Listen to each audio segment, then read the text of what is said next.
오늘 방금 읽었던 본문은 갈라디아서의 마지막 부분이 되겠습니다. 마지막 부분을 쓰면서 바울이 11절에 이렇게 얘기하죠. 내 손으로 너희에게 이렇게 큰 글자를 쓴 것을 보라. 그렇게 이야기합니다. 내 손으로 이렇게 큰 글자를 쓴 것을 보라.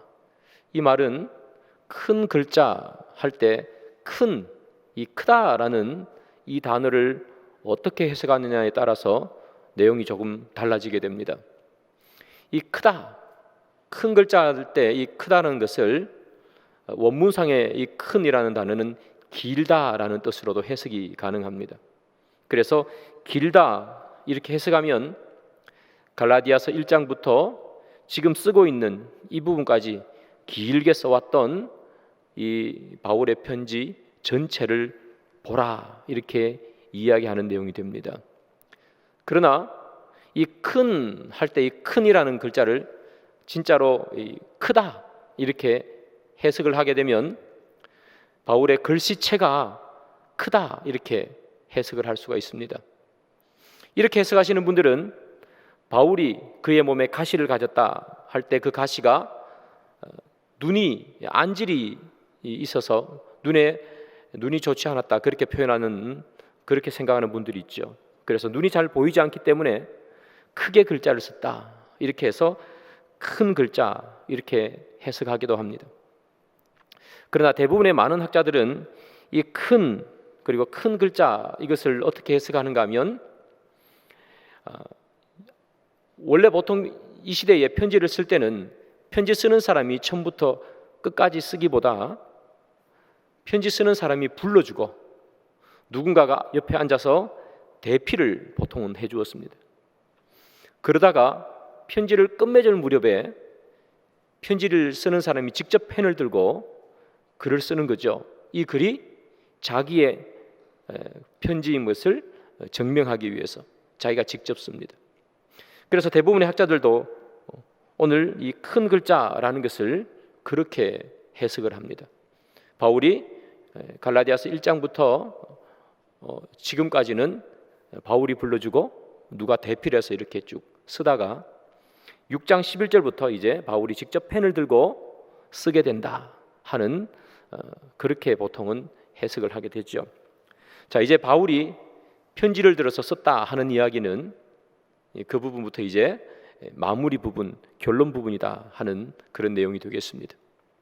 자, 결론입니다. 그렇다면 우리가 편지를 쓰든 아니면 어떤 글을 쓰든 결론 부분에는 무엇이 반드시 들어가는가 하면 이제까지 앞에서 쭉 이야기했던 부분에 대한 전체적인 요약, 한두 문장으로 또는 한두 글자로 이제까지 자기가 주장해왔던 모든 것들에 대해서 딱 요약하는 그런 내용이 결론 부분에는 반드시 들어가게 되죠.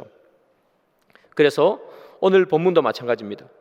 바울이 갈라디아서에서 그가 주장했던 그런 핵심의 내용을 아주 짧은 한두 문장으로 바울은 딱 여기에서 다시 한번 매점을 하고 있죠.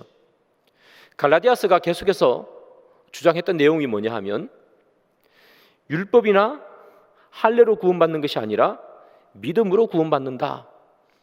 그것을 갈라디아서에서는 계속해서 이야기하고 있어요. 그래서 바울은 오늘 결론 부분에서 무엇을 얘기하고 있는가 하면 율법으로 구원받는 자들 그리고 할례를 받아야 구원받는 자들이 얼마나 엉터리인가 하는 것을 오늘 결론 부분에서 한두 절로 딱 요약을 해주고 있죠. 그게 6장 12절입니다.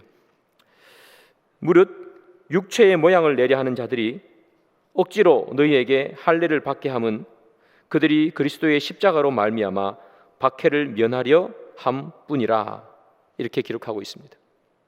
방금 읽었던 저 본문에 따르면 이런 표현이 있습니다. 육체의 모양을 내려 하는 자라는 표현들이 있습니다. 육체의 모양을 내려 하는 자, 이 자들이 어떤 자들인가? 좁게 보면 할례를 받아야 된다 하는 자들입니다. 육체의 모양을 내야 되니까, 육체에 어떤 표시를 해야 되니까 할례를 받아야 된다고 주장하는 자들입니다. 그러나 보통 이 본문은 조금 더 넓게 해석을 합니다. 그러면 육체의 모양을 내려 하는 자는 어떤 자들인가 하면 그런 사람들은 외적인 것, 보여지는 것을 상당히 중시하는 사람들입니다. 그래서 외적으로는 상당히 믿음이 있는 것 같고, 그리고 율법을 잘 지키는 것 같지만, 그러나 외형뿐이더라. 그들의 신앙의 내용은 하나도 없고 외적인 형식만 가지고 있더라. 그런 자들을 바로 여기 나오는 육체의 모양을 내려 하는 자들이라고 보통은 해석을 합니다. 예수님께서 하신 말씀에 따르면 회칠함 무덤 같은 자들, 외식하는 자들, 이런 의미가 되겠습니다. 그래서 육체의 모양을 내려 하는 자들, 이 사람들에 대해서 바울이 오늘 이야기하는 겁니다. 자, 육체의 모양을 내려 하는 자들, 이 사람들은요 육체의 모양을 내려고 합니다. 그러니까 겉모습을 보면 너무나 번지르르한 거죠. 겉모습은 정말 흠잡을 데가 없는 것 같습니다. 이들은 예수를 부정하지 않습니다. 예수를 믿어야 됩니다. 그렇게 얘기합니다. 그럼과 동시에 이들이 하는 말은 할례도 받아야 합니다.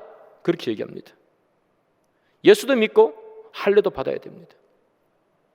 그러니까 잘 모르는 사람들이 들으면 믿음도 행함도 완벽한 사람처럼 보인다는 겁니다. 이 사람들이 누구냐? 육체의 모양을 내려고 하는 자들이다. 그렇게 이야기하는 거죠. 그런데 이 사람들은 특징이 있습니다.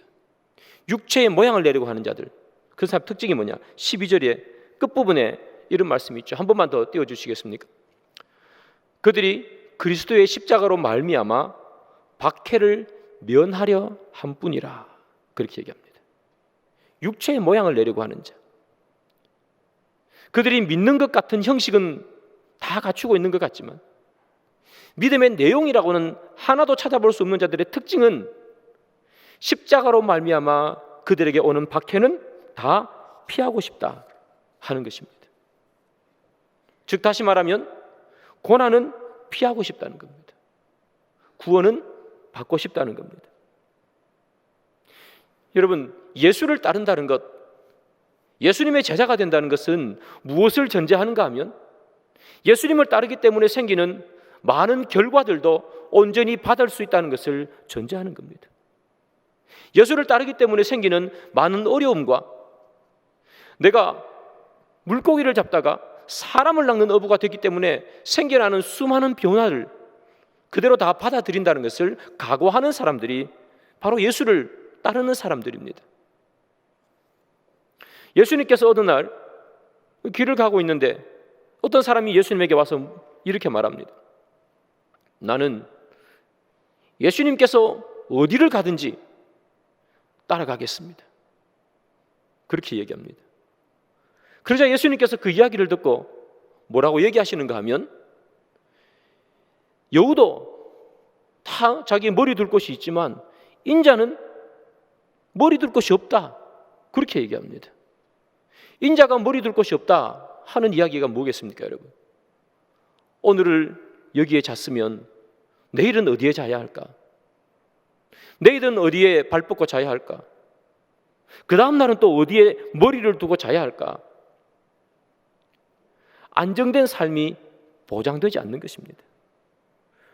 예수님 어디로 가든지 내가 주님을 따르겠습니다. 주님께서 하시는 말씀이 뭡니까? 나를 따라오면 희생과 고난이 반드시 필요하다. 머리 둘 곳이 없지 않는가? 그래도 나를 따라올 것이냐? 그렇게 묻는 겁니다. 예수님께서 그렇게 대답하시고 난 후에 바로 옆에 있는 사람에게 물어요. 나를 따르라. 인자는 머리 둘 곳이 없다. 아니 자기의 스승이 머리 둘 곳이 없는데 제자가 어떻게 머리 둘 곳이 있겠습니까? 스승을 따라다녀야 되는데. 그러면서 예수님께서 나를 따르라 그렇게 이야기하니까 이 말을 들었던 사람이 뭐라고 대답하는지 아시겠어요? 아주 유명한 대답을 합니다. 내 아버지를 장사 지내고 난 후에 내가 주님을 따르겠습니다. 그렇게 얘기합니다. 멀쩡한 아버지 장사 지낼 때까지 어떻게 기다립니까, 여러분? 멀쩡한 아버지가 언제 돌아가실지 알고 장사 지낼 때까지 기다린단 말입니까? 그 사람이 그렇게 말하는 이유는 바로 이것 때문이죠.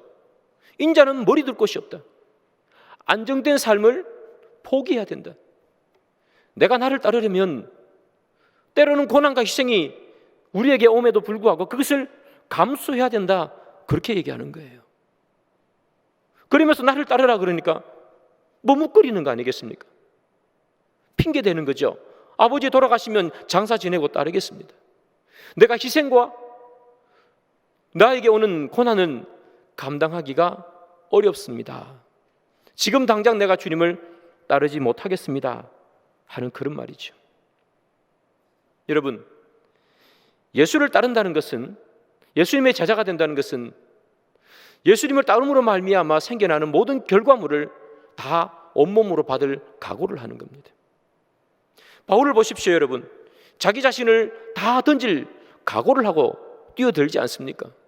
그 화려했던 이 바울이 가지고 있는 스펙을 배설물로 여기지 않습니까? 그런데 육체의 모양을 내려고 하는 그 자들은 십자가를 피하고 싶어 합니다. 그들이 율법을 지켜야 됩니다. 예수도 믿어야 됩니다. 그렇게 이야기하지만 끝에 가서 예수를 따름으로 말미암아 생겨나는 고난과 희생은 그들은 지고 싶지 않다는 겁니다. 그것이 참 제자의 모습인가 우리는 봐야 하는 거죠. 여러분, 진짜 성도인가 성도가 아닌가? 그 사람은 정말 참 신앙을 가지고 있는가? 주님의 참 제자인가? 우리는 어떻게 그것을 구분할 수 있을까? 그것은 여러분 간단합니다. 예수 때문에 내가 손해볼 수 있다면, 예수 때문에 내가 희생할 수 있다면, 예수를 따라가는 것 때문에 생겨나는 많은 결과물들을 내가 그대로 다 수용하고 안을 수 있다면, 그것이 때로는 나에게 기쁨을 주기도 하지만 때로는 그것이 나에게 어려움을 주기도 하는데, 기쁨을 주든 어려움을 주든 예수 때문에 생겨나는 모든 일들을 내가 온몸으로 감당할 수 있다면 주님의 제자인 것이겠죠. 그런데 그것을 할 수 없다고 얘기하면 성경을 아무리 많이 안들 예수의 제자라 어떻게 부를 수 있겠습니까? 육체의 모양을 내려고 하는 자들은 겉모습이 중요합니다. 겉모습이 중요한데 어떻게 십자가를 지고 예수를 따르겠습니까? 오늘 본문에서 바울이 뭐라고 얘기합니까? 이후로 누구든지 나를 괴롭게 하지 말라. 내 몸에 예수의 흔적을 지니고 있노라. 여러분, 흔적을 지니고 있다는 말이 그 흔적이 무엇입니까? 예수님을 믿고 때문에, 예수님을 따르는 것 때문에 생겨나는 수많은 몸의 상처들을 말합니다. 마음의 상처가 아니고요, 채찍을 맞아서 패여있던 몸의 상처들, 그 상처들을 말합니다. 내 몸을 봐라. 어디 성한 곳이 하나 있느냐? 나는 단 한 번도 예수를 따르면서 육체의 모양을 내려고 하지 않았다는 겁니다. 내 온몸에는 예수를 믿은 상처밖에 없다. 그것을 나는 자랑스럽게 여긴다고 하는 거지요. 사랑하는 여러분, 우리는 주님을 따를 각오가 되어 있는지 우리 스스로에게 물어봐야 하겠습니다. 내가 주님을 따른다고 하면서 내가 십자가를 지는 것 때문에, 그것 때문에 생겨나는 고난과 아픔을 나는 감당할 자신이 있는가? 나는 그것을 온몸으로 받아들일 마음의 자세가 나는 되어 있는가? 아니면 예수를 따르는 것 때문에 생겨나는 아픔과 괴로움과 희생이 왜 하나님 아버지 나는 이런 아픔과 어려움을 줍니까? 불평으로 나타나고 있는가? 예수님께서 우리에게 주시는 말씀이죠. 육체의 모양을 내려고 하는 자는 반드시 그가 아무리 육체의 아름다운 모습, 멋진 모습, 믿음이 좋은 모습을 보이는 것 같아도 그는 결국 고난이 오면 피하는 사람이다. 반대로 말하면 고난이 오면 피해버리는 사람은 육체의 모양을 내려 하는 사람이라는 겁니다. 우리가 어떻게 예수를 믿고 따라야 하는지를 보여주는 말씀이죠. 여러분, 이 육체의 모양을 내려고 하는 사람들, 이 사람들은 또 어떤 특징이 있는가? 이 사람들은요, 사람의 평가를 중요하게 생각합니다. 예수님의 평가를 그들은 두려워하지 않습니다. 어떻게 하면 사람들에게서 좋은 평가를 받을 수 있을까? 그것만 그들 마음속에 가득합니다. 그래서 그들은 육체의 외형적인 모습을 중요하게 생각합니다. 사도행전에 보면 아나니아와 삽비라 부부 이야기가 나오죠. 아나니아와 삽비라 부부도 자기의 가지고 있는 밭을 팔아서 교회 앞에 그 돈을 바치게 됩니다. 그들은 왜 그들의 밭을 팔아서 교회 앞에 바칠까? 그것은 다름이 아닙니다. 사람들의 평판 때문입니다. 눈치 때문입니다. 모든 사람들이, 초대교회 성도들이 다 자기의 소유를 팔아서, 이 사람도 저 사람도 소유를 팔아서 교회 앞에 내어놓습니다. 자기 자신도 내어놓지 않을 수가 없습니다. 눈치가 보이기 때문입니다. 그도 초대교회 성도인데 사람들의 평판이 두렵습니다. 그래서 그는 자기의 밭을 팔아서 교회 앞에 내놓습니다. 그런데 그는 왜 판값을 전부 내놓지 않고 일부만 내놓았을까? 그 이유는 사람의 평판은 신경을 썼지만 하나님의 평판은 신경 쓰지 않았기 때문입니다. 하나님께서 어떻게 생각하실까? 그것은 그의 뇌리에는 없었습니다. 그는 그저 사람의 평판이 중요했습니다. 그래서 그는 밭을 팔아서 사람들에게 꿀리지 않을 만큼 재물을 내어놓았을 따름입니다. 그 결과는 아나니아와 삽비라 부부의 비참한 죽음입니다. 우리는 때로는 살아가면서 세상 사람들의 평판, 평가를 하나님의 평가보다 더 중요하게 생각할 때가 있습니다. 물론 세상의 평가도 우리에게는 중요합니다. 무시할 수 없는 것들입니다. 우리는 세상의 평가도 잘 받아야 되고 하나님의 평가도 잘 받아야 하는 그런 사람들이지요. 그러나 여러분, 우리가 기억해야 할 것이 있습니다. 세상의 평가는 우리에게 구원을 주지 못합니다. 세상의 평가는 우리를 하나님의 자녀로 만들어내지 못합니다. 세상의 평가는 우리에게 영생을 허락하지 못합니다. 그러나 하나님의 평가는 우리를 구원에 이르게 합니다. 하나님의 평가는 최종 평가입니다.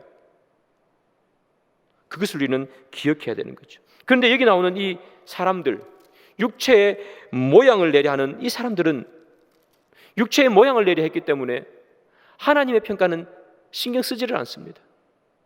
내가 율법을 지키잖아. 내가 할례를 받았잖아. 온통 이것밖에 없습니다. 내가 안식일을 지켰잖아.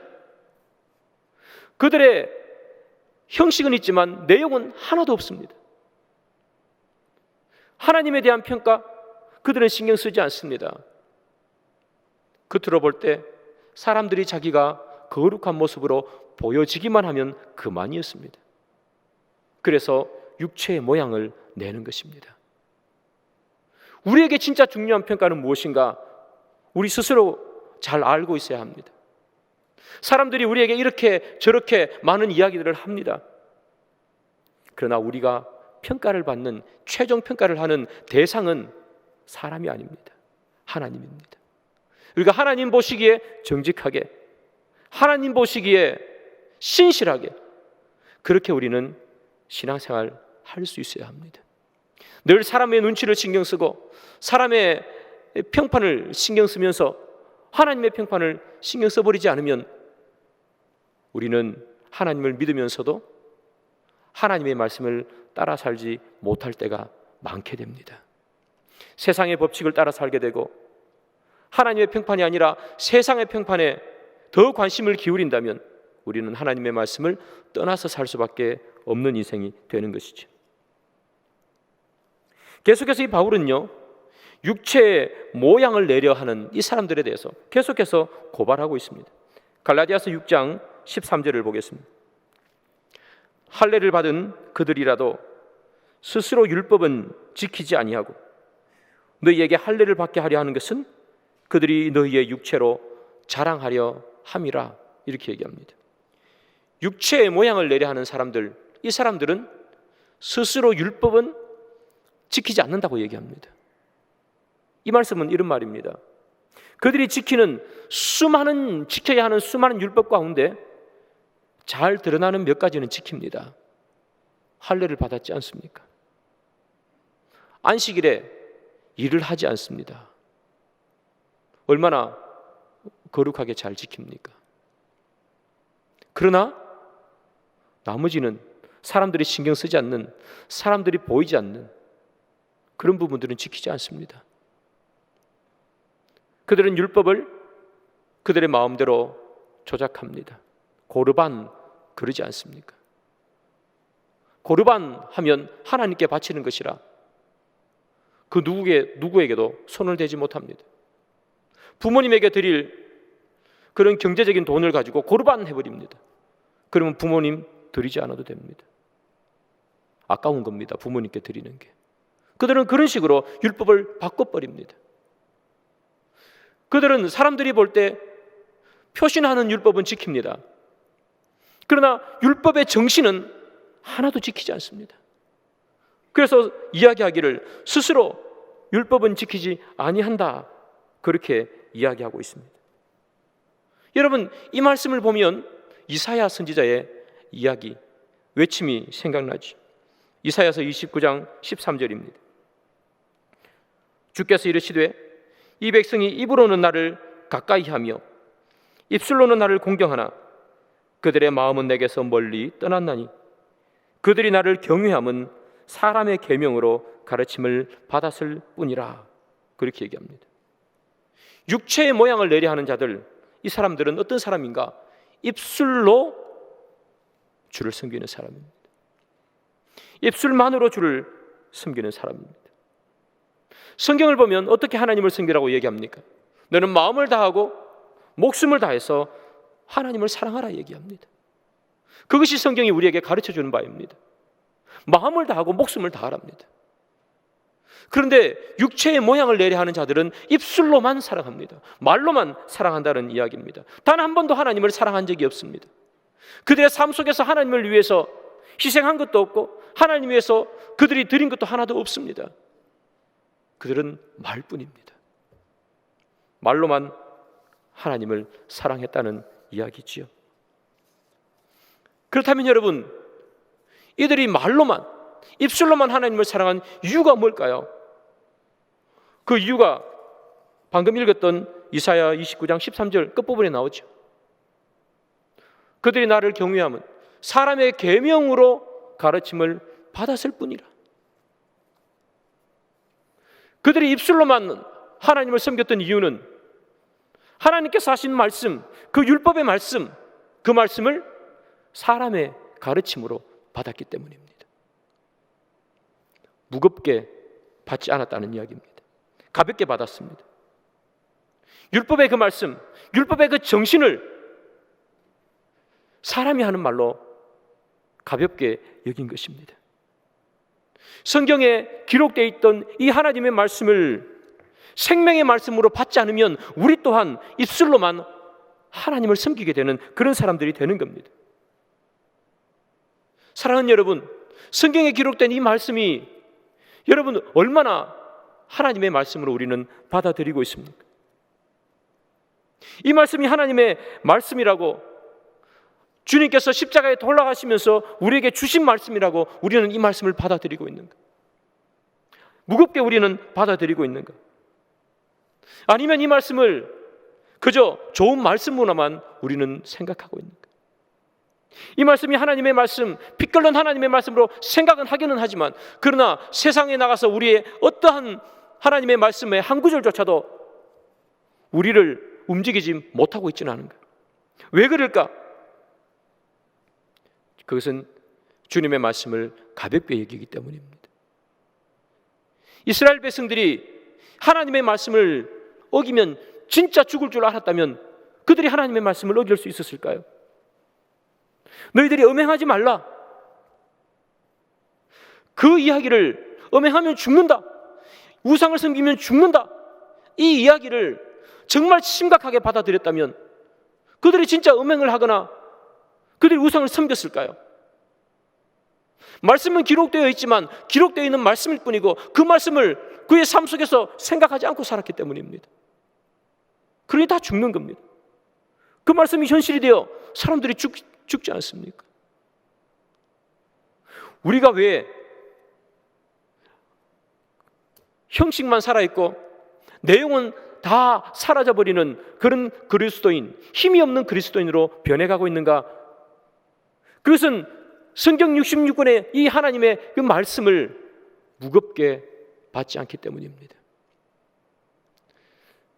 하나님의 말씀이긴 하지만 내 삶이 너무나 힘들어서, 하나님의 말씀이지만 내 상황과는 너무나 맞지 않아서 우리는 그렇게 말하면서 살아가고 있다는 말입니다. 왜 육체의 모양을 나타내려 하는 자든 육체의 모양을 나타내려고 했을까? 말씀을 경히 여기니까. 그것이 사람이 한 말처럼 그렇게 그들은 생각하고 살았으니까. 사랑하는 여러분, 우리에게 하나님의 말씀이 어떤 말씀으로 다가오는지 여러분들 기억해 보시기 바랍니다. 그 말씀이 언제든지 어디서든지 지켜야 하는 하나님의 명령으로 우리는 이 말씀을 받고 있는가? 그렇지 아니하고 하나님의 말씀은 말씀이고 내 삶은 내 삶이고 성경에 기록된 하나님의 말씀은 내 삶을 전혀 조금도 반영하지 않고 있다. 그렇게 생각하며 우리는 하나님의 말씀을 읽을 뿐 그 말씀을 따르려 하고 있지 않지는 않은가? 사랑하는 여러분, 우리는 이 하나님의 말씀을 가볍게 여기지 말아야 합니다. 하나님의 말씀을 두려워할 수 있어야 합니다. 그 하나님의 말씀을 지키지 않을 때 심판을 받을 수 있다는 사실을 우리는 기억해야 합니다. 이스라엘 백성들을 보십시오. 하나님의 말씀을 가볍게 여기니 제사 지내는 것과 동시에 우상도 섬기고 구름기둥과 불기둥이 이스라엘 백성들을 인도하고 있는 그 한가운데서 음행을 하지 않습니까? 그들이 진짜 죽는 줄 알았다면 누가 음행하고 누가 우상 숭배했겠습니까? 진짜 죽을지 몰랐기 때문이지. 하나님의 말씀은 살아있고 능력이 있습니다. 주님께서 우리에게 무슨 말씀을 하십니까? 주의 말씀을 따르는 자에게는 구원이 있고 따르지 않는 자에게는 영벌이 있습니다. 이것을 진짜로 심각하게 무겁게 받아들여야 합니다. 그저 성경에 기록되어 있는 말씀쯤으로, 좋은 말씀쯤으로 따라야 하는 그런 말씀쯤으로 따르기 힘들면 나중에 따라해도 되겠지 하는 그런 생각으로 우리가 하나님의 말씀을 전하면 우리는 뭐밖에 안 되는 겁니까? 입술로 주를 섬기는 자 밖에 되지 않는다는 겁니다. 사랑하는 여러분, 우리가 입술로만 주를 섬기지 않기를 바랍니다. 주의 말씀을 무겁게 받아들이시고 하나님의 말씀을 두려워하는 저와 여러분들이 되기를 바랍니다. 자, 이 율법주의자들, 육체의 모양을 나타내려 하는 자들, 이 사람들은요, 오늘 본문에 보면 또한 자랑을 합니다. 무엇을 자랑하느냐? 그들이 율법을 잘 지키는 것을 자랑합니다. 그들은 율법을 잘 지키기 때문에 그들은 하나님의 자녀다, 그렇게 이야기합니다. 그런데 오늘 본문을 보면 바울은 내가 자랑할 것은 딱 하나밖에 없다, 그렇게 이야기하죠. 갈라디아서 6장 14절입니다. 그러나 내게는 우리 주 예수 그리스도의 십자가 외에 결코 자랑할 것이 없으니 그리스도로 말미암아 세상이 나를 대하여 십자가에 못 박히고 내가 또한 세상을 대하여 그러하니라. 바울이 자랑하고 싶은 것, 그가 자랑할 수 있는 것 딱 하나밖에 없다는 거죠. 십자가 외에는 결코 자랑할 것이 없다, 그렇게 얘기합니다. 육체의 모양을 나타내려 하는 사람들, 이 사람들은요 십자가를 자랑하지 않습니다. 육체의 모양을 나타내기 때문에 그들은 육체만을 자랑합니다. 외형적인 것만을 자랑합니다. 세상 사람들은 다 외형적인 것을 자랑하고 싶어 합니다. 세상 사람들은 어떻게 보면 자랑하기 위해서 살아간다고 해도 과언이 아닙니다. 내가 당신들보다 더 지위가 높습니다. 내가 더 많은 것을 소유하고 있습니다. 우리 아이가 좋은 학교에 갔습니다. 내가 더 좋은 차를 타고 있습니다.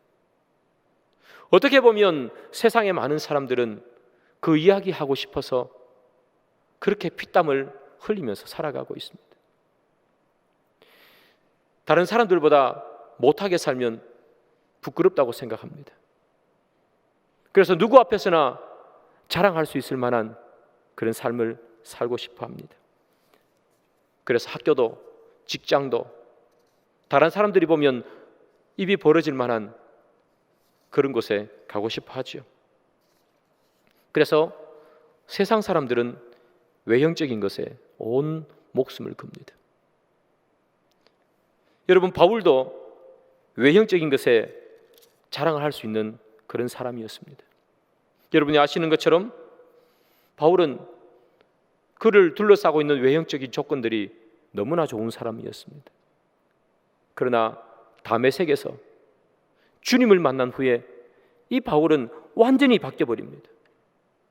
그는 자랑할 수 있었던 다른 많은 사람들과 비교해서 정말 자랑할 수 있었던 그 모든 것들을 배설물로 여긴다고 얘기합니다. 이전에 자랑스러웠던 것은 다 배설물로 바뀌어버렸습니다. 여러분, 이것이 예수 믿는 사람들의 특징입니다. 자랑거리가 바뀌어버리는 겁니다.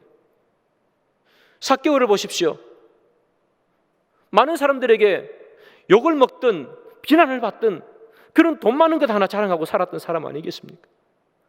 그런데 예수를 믿으니까 그를 이제까지 존재하게 했던 유일한 자기의 자랑거리 하나, 돈 많은 것, 이 돈을 다 나누어져 버리지 않습니까? 그리스도인이라는 누군가 자랑거리가 바뀌는 사람입니다.